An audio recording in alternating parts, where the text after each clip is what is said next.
Welcome once again to the Sydney by the Sea Rotary YouTube channel. We have the privilege of meeting at the Shoal Centre for every Thursday morning throughout the year.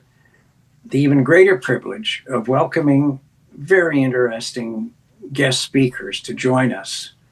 And the reason that John and I established this YouTube channel was to provide an opportunity for the words that they've uttered in the dining room at the Shoal Centre to reach a wider audience.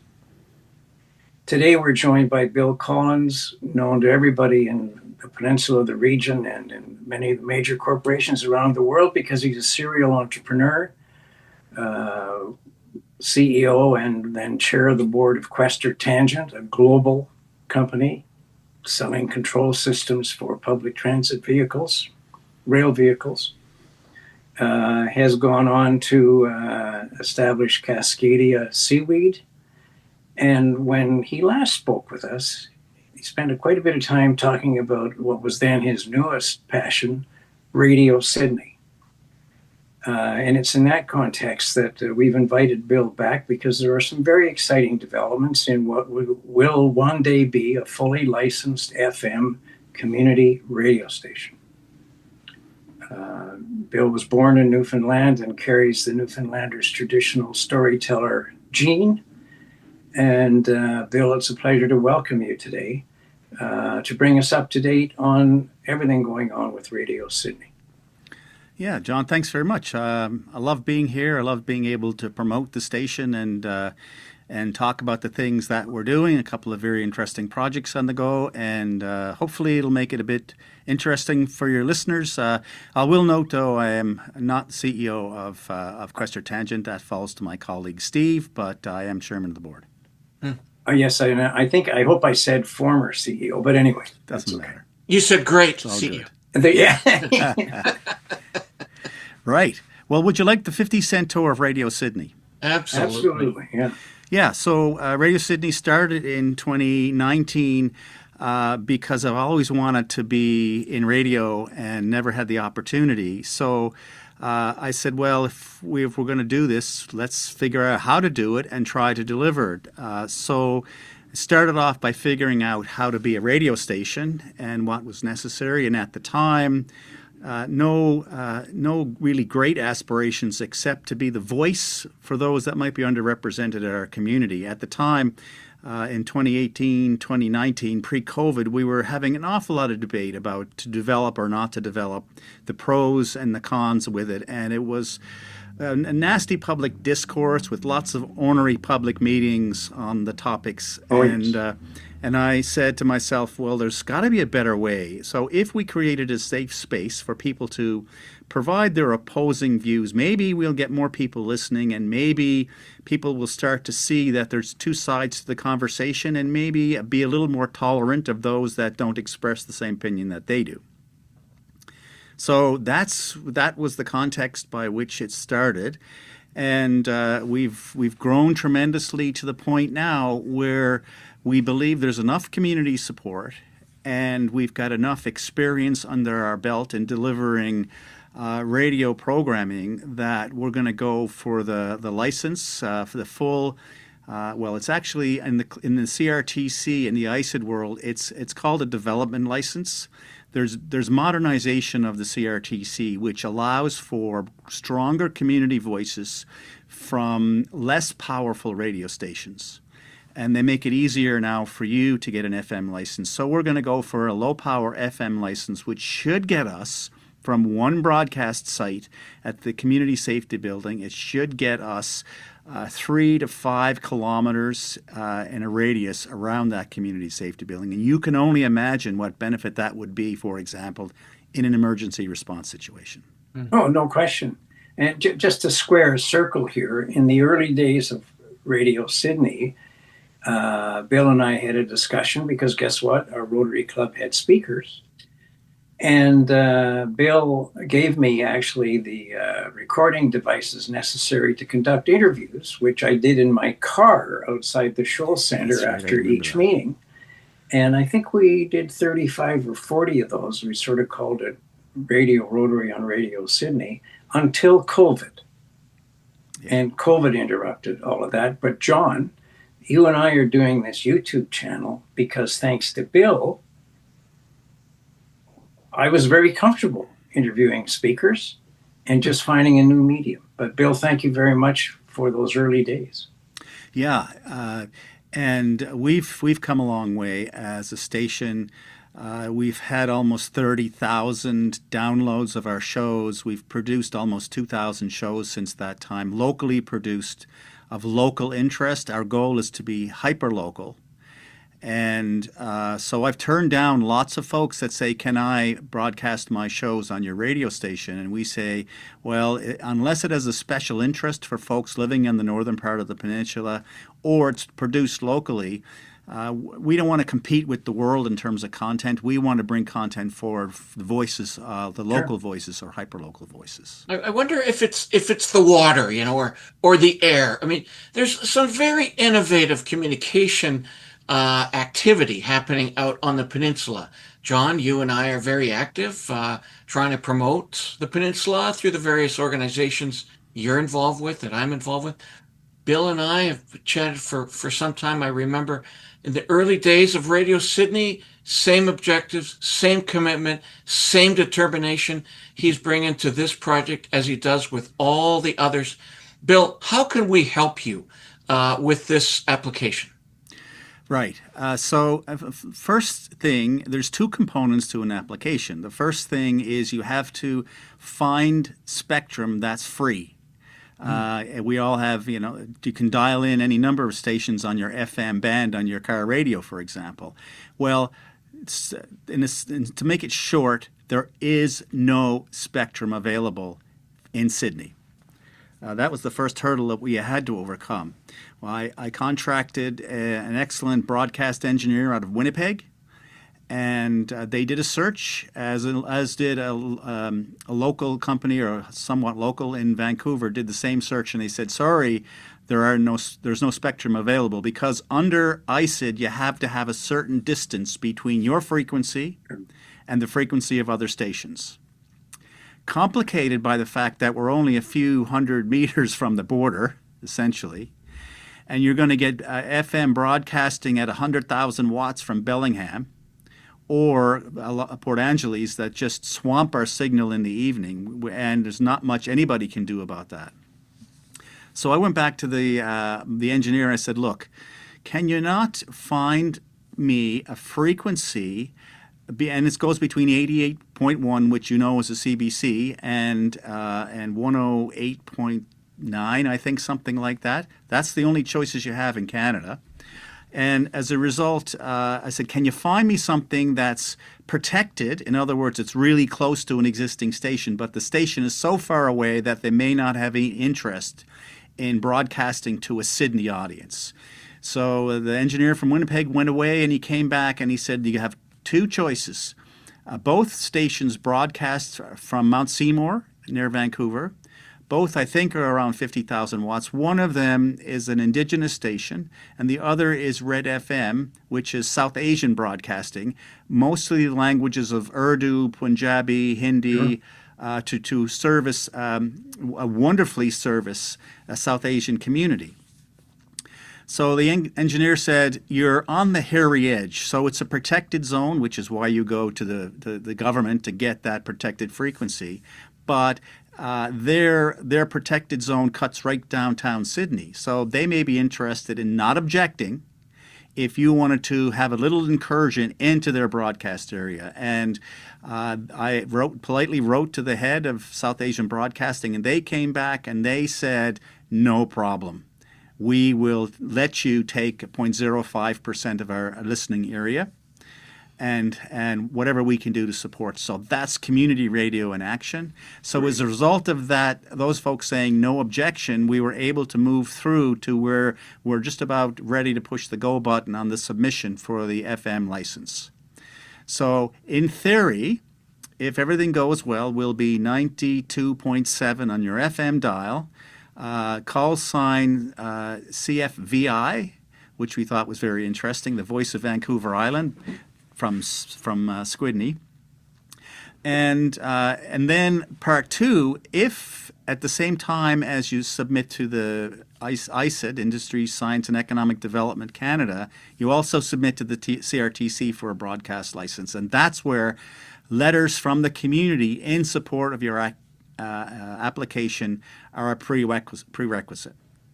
So that's where you can help, is at least initiate a letter of support. Maybe it's from Rotary, maybe it's from yourselves as individuals, thought leaders on the peninsula, to say we support the development of an FM broadcast licensee in our area so that we can get access to local news and be a foil for changing media landscape, which everything is going big city. We're losing our grassroots journalism. Absolutely. And that allows folks like Facebook and Facebook comments to come in as real news. We have to change. We have to stem that tide. So that's the game plan, is to submit by we're now early July, is to submit the ISED application by somewhere in the middle of July, with the follow-on CRTC application by the middle of August. Oof. And then it's going to be a year to 18 months before we hear. That's how backed up they are. But CRTC are committed to improving grassroots radio in Canada, and they're going to do that through, I hope, through licensees such as ourselves. Terrific. What strikes me, Bill, is the BIA has about 400 members, I think, roughly. The Chamber has hundreds of members.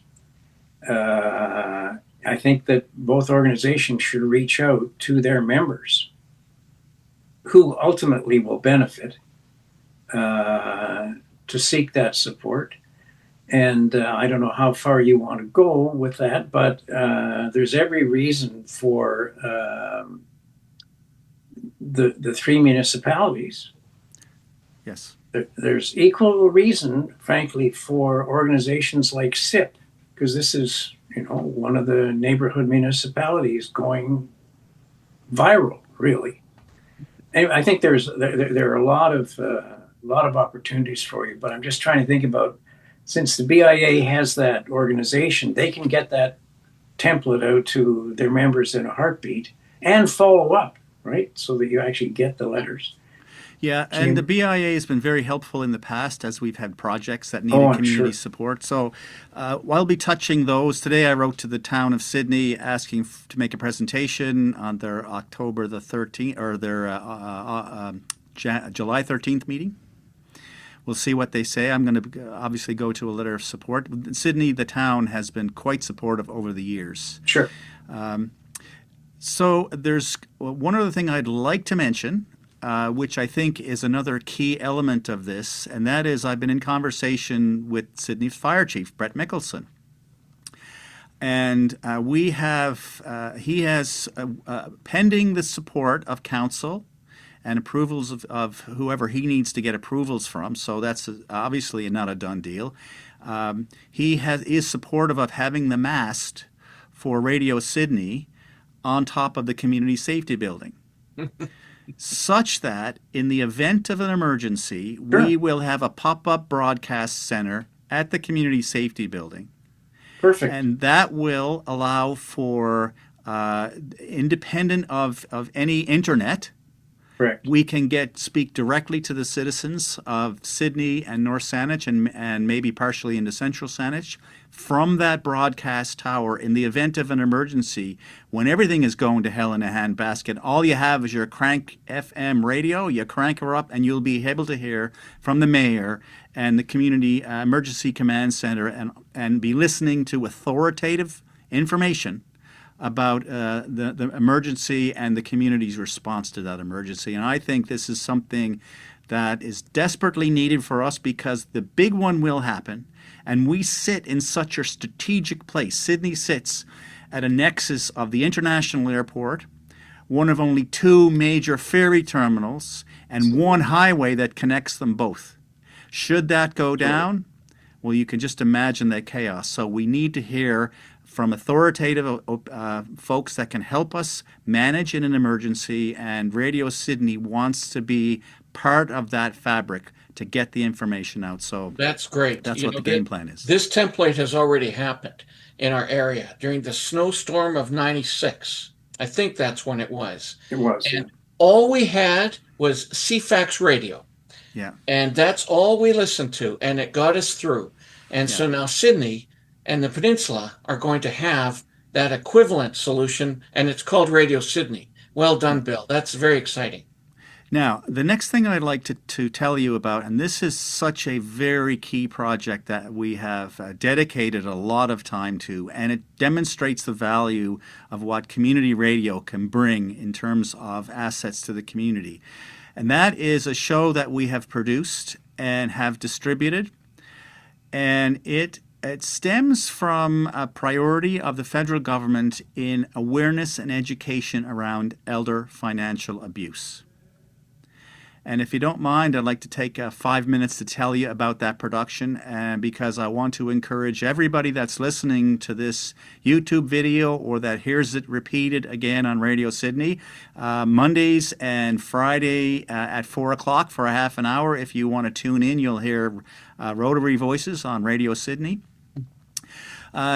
This topic, Radio Sydney became aware of a true story.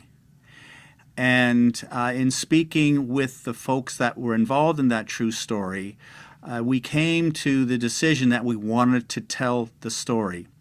So we applied for funding from the feds, the New Horizons for Seniors program, and with their support, we were able to produce this 10-part docuseries. It's called Beware Mysterious Mark. It has its own website, mark.radiosydney.ca. So you can listen to all the episodes there. It's also available on all the major platforms, Apple, Spotify, and YouTube, and I think Amazon Music.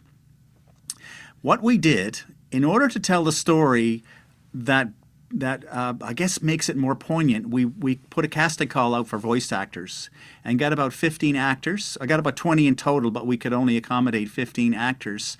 And we engaged writers to write a screen script, or in a radio script, for the story. So we bring the story to light in terms of actual voices telling actually what happened in the story. And these are all true accounts. So make no mistake, it is gobsmacking when you listen to the story. It is a story about somebody that took advantage of an elderly person somewhere close to home and basically weaseled their way into that person's life, damaged the family unit that existed in favor of themselves, and eventually ended up with at least half of that individual's estate. It's the long con. So we see many different types of elder abuse. We often think of caregivers and physical abuse. Well, there's another dimension to it. Oh, and by the way, we also hear stories of somebody getting scammed with their life savings and ending up at an ATM or like a crypto ATM trying to pay back somebody that was going to help get their grandkid out of jail. We hear about those every day. So those are scams, and they're also very, very important that we raise awareness. But this is the long con. It happens quite often in Canada. There's lots of statistics out there that point to some, I think 2.8% of Canadian seniors have been affected by this. It's quite serious. There's quite a lot of money involved. In fact, one of the reasons that we wanted to raise the awareness is because right now we are in the largest wealth transfer, intergenerational wealth transfer in the history of Canada.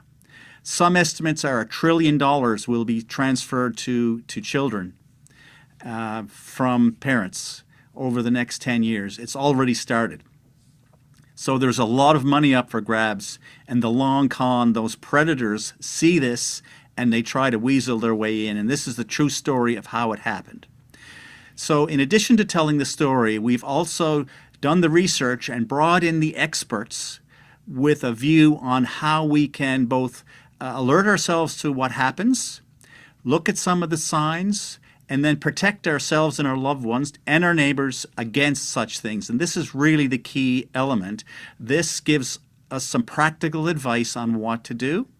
So we interviewed 4 experts, the Venerable Eric Partridge, who was a former Anglican minister here in Sydney, who specializes in loneliness, because loneliness creates vulnerability in our seniors. We brought in an expert in capacity. So this is a fellow named Nathan Spalling. He is a registered social, it's not social worker, there's another term that escapes me now, and a lawyer.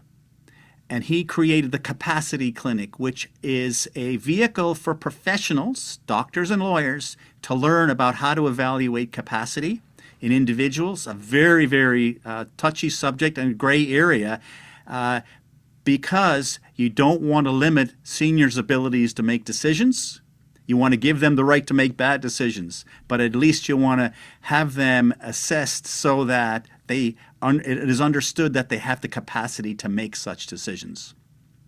We've interviewed Charlotte Solomon, who is a developer, lawyer, and works for the Victoria Council for estate planners, because having a good plan is also another foil. And she says communications across family members. I'm changing my will now, so you need to know what I'm thinking. And this is the rationale that I'm using. Those kind of communications within family members helps foil the predator.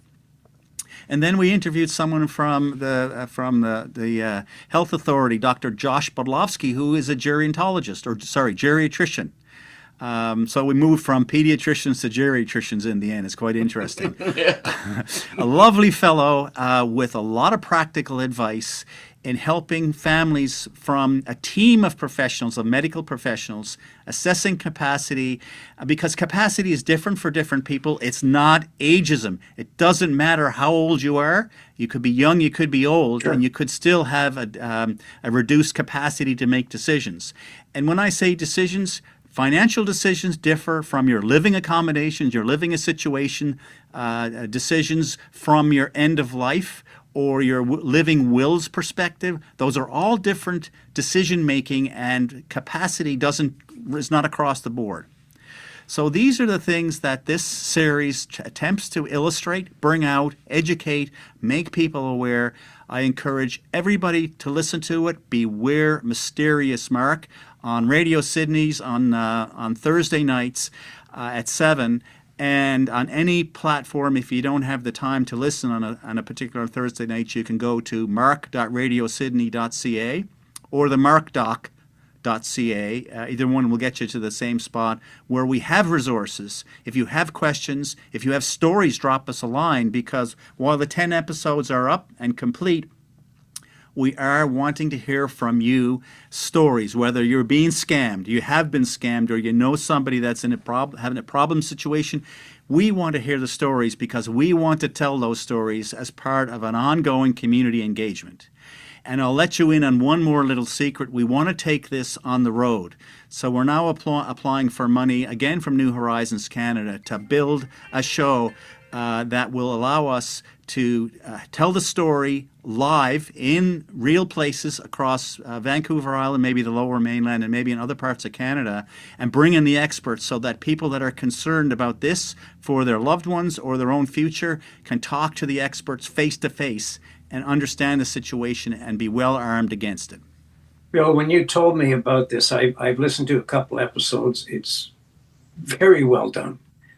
And as you know, our Rotary Club raises funds every year through several major events, one of which just transpired in June, Lobster Fest. And we had decided that the funds from Lobster Fest should be directed to support of elders in our community, particularly to combat loneliness. And we don't have the final financials in yet, but it'll be a reasonable, substantial sum of money. And we are looking for ways to invest that money in ways that support the seniors in our community. Yeah. Now, as you know, there's a whole series of businesses and facilities in Sydney and the peninsula that focus on seniors. And one of our newest about-to-be members, John Riley, for example, his business retrofits houses for seniors, and all very interesting stuff. Then just give me a moment. Then sometime after we had spoken, and there'll be no names here, but a close friend of ours who is completely financially literate, was a corporate officer. He, in his late 80s, got scammed. He delivered packages of $20 bills to drop-off sites after dark to assist in a bank fraud investigation. And knowing what you've just said, and you've given me some idea, and I'm thinking loneliness. Well, I sort of think loneliness. Well, it's cards, or just getting together with friends. No.